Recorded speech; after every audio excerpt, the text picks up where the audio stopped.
લગતું ગણિતનું મોડેલ તૈયાર કર્યું છે।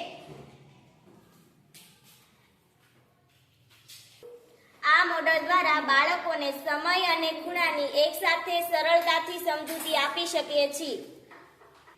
આ મોડેલ દ્વારા આપણે વિદ્યાર્થીઓને ઘડિયાળમાં સમય જોતા અને સાથે સાથે ખૂણાઓના પ્રકાર શીખવી શકીએ છીએ।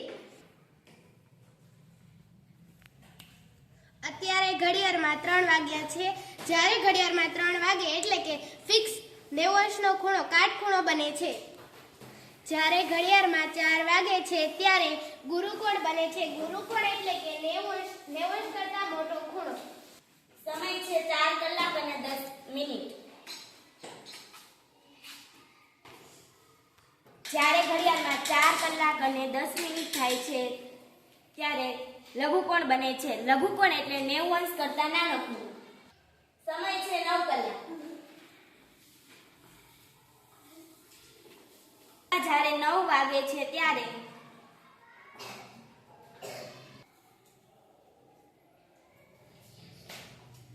ઘડિયાળમાં 9 વાગે છે ત્યારે કાટકોણ ખૂણો બને છે કે ફિક્સ કાટકોણ ખૂણો બની ગયો એટલે 90°નો ખૂણો।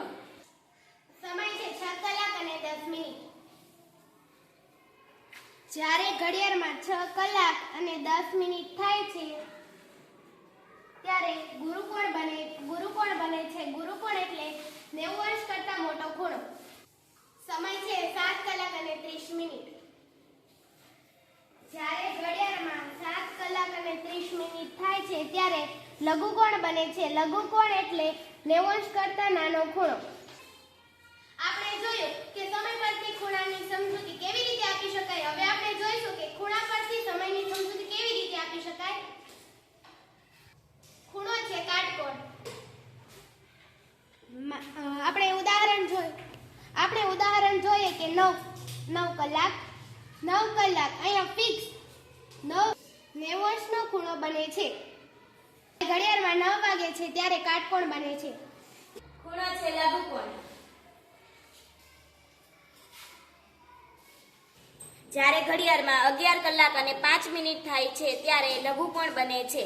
લઘુકોણ એટલે 90° કરતા નાનો ખૂણો। આ ખૂણો છે ગુરુકોણ।